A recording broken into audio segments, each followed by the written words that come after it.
Hello to chapter 53 of Moby Dick by Herman Melville, and this chapter is titled The Gam. The ostensible reason why Ahab did not go on board of the whaler we had spoken was this: the wind and sea betokened storms. But even had this not been the case, he would not, after all, perhaps have boarded her, judging by his subsequent conduct on similar occasions, if so it had been that, by the process of hailing, he had obtained a negative answer to the question he put. For, as it eventually turned out, he cared not to consort, even for 5 minutes, with any stranger captain, except he could contribute some of that information he so absorbingly sought. But all this might remain inadequately estimated were not something said here of the peculiar usages of whaling vessels when meeting each other in foreign seas, and especially on a common cruising ground. If two strangers crossing the pine barrens in New York State, or the equally desolate Salisbury Plain in England, if casually encountering each other in such inhospitable wilds, these twain for the life of them cannot well avoid a mutual salutation, and stopping for a moment to interchange the news, and perhaps sitting down for a while and resting in concert, then how much more natural that upon the illimitable pine barrens and Salisbury plains of the sea. Two whaling vessels descrying each other at the ends of the earth off Ione Fanning's Island or the faraway King's Mills. How much more natural, I say, that under such circumstances these ships should not only interchange hails, but come into still closer, more friendly and sociable contact. And especially would this seem to be a matter of course in the case of vessels owned in one seaport, and whose captains, officers, and not a few of the men are personally known to each other, and consequently have all sorts of dear domestic things to talk about. For the long-absent ship, the outward bounder perhaps has letters on board. At any rate, she will be sure to let her have some papers of a date a year or two later than the last one on her blurred and thumb-worn files. And in return for that courtesy, the outward-bound ship would receive the latest whaling intelligence from the cruising ground to which she may be destined, a thing of the utmost importance to her. And in degree, all this would hold true concerning whaling vessels crossing each other's track on the cruising ground itself, even though they are equally long absent from home. For one of them may have received a transfer of letters from some third and now far remote vessel, and some of those letters may be for the people of the ship she now meets. Besides, they would exchange the whaling news and have an agreeable chat, for not only would they meet with all the sympathies of sailors, but likewise with all the peculiar congenialities arising from a common pursuit and mutually shared privations and perils. Nor would difference of country make any very essential difference, that is, so long as both parties speak one language, as is the case with Americans and English. Though, to be sure, from the small number of English whalers, such meetings do not very often occur, and when they do occur there is too apt to be a sort of shyness between them, for your Englishman is rather reserved, and your Yankee, he does not fancy that sort of thing in anybody but himself. Besides, the English whalers sometimes affect a kind of metropolitan superiority over the American whalers regarding the long, lean Nantucketer with his nondescript provincialisms as a sort of sea peasant. But where this superiority in the English whaleman does really consist, it would be hard to say, seeing that the Yankees in one day collectively kill more whales than all the English collectively in 10 years. But this is a harmless little foible in the English whale hunters, which the Nantucketer does not take much to heart, probably because he knows that he has a few foibles himself.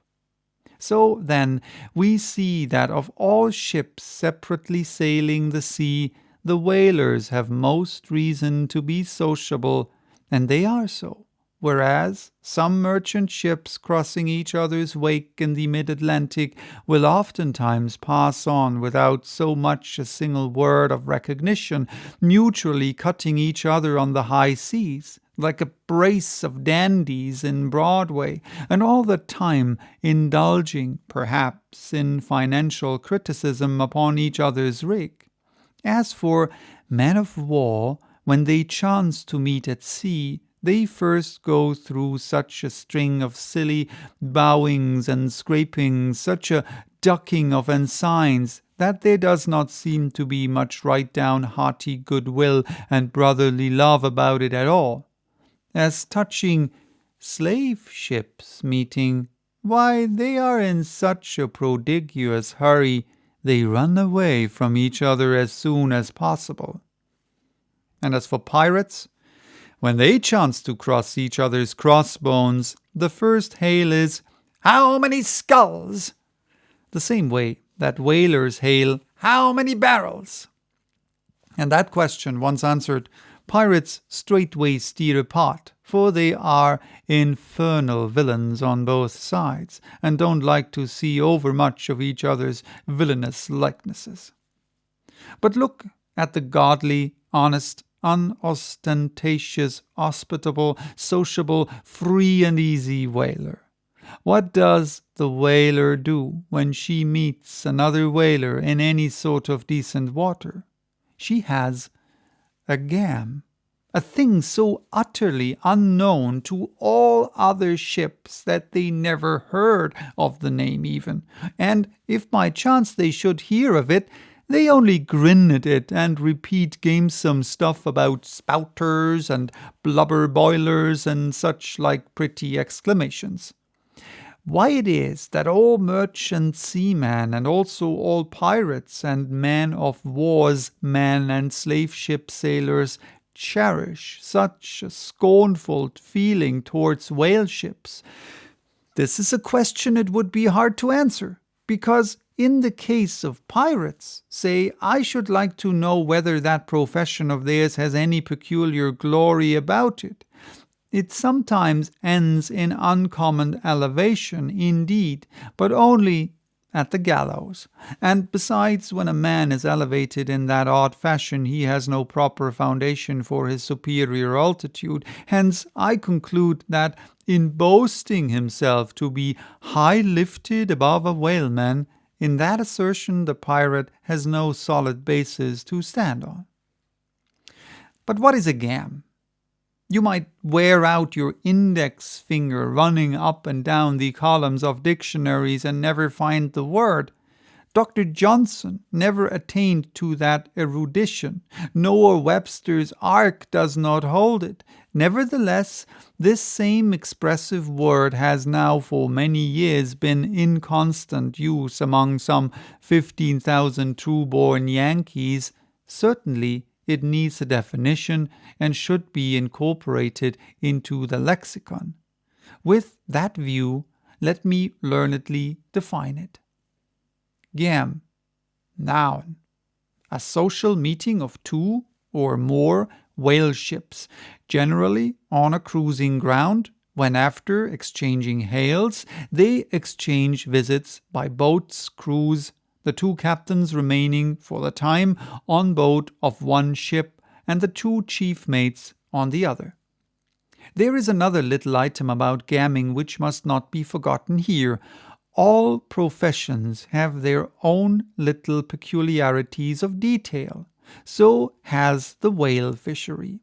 In a pirate, man of war, or slave ship, when the captain is rowed anywhere in his boat, he always sits in the stern sheets on a comfortable, sometimes cushioned seat there, and often steers himself with a pretty little milliner's tiller decorated with gay cords and ribbons.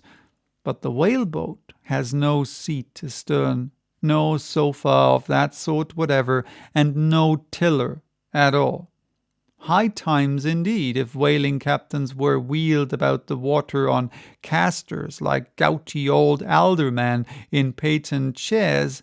And as for a tiller, the whaleboat never admits of any such effeminacy, and therefore, as in Gamming, a complete boat's crew must leave the ship, and hence, as the boat steerer or harpooner is of the number, that subordinate is the steersman upon the occasion, and the captain, having no place to sit in, is pulled off to his visit, all standing like a pine tree.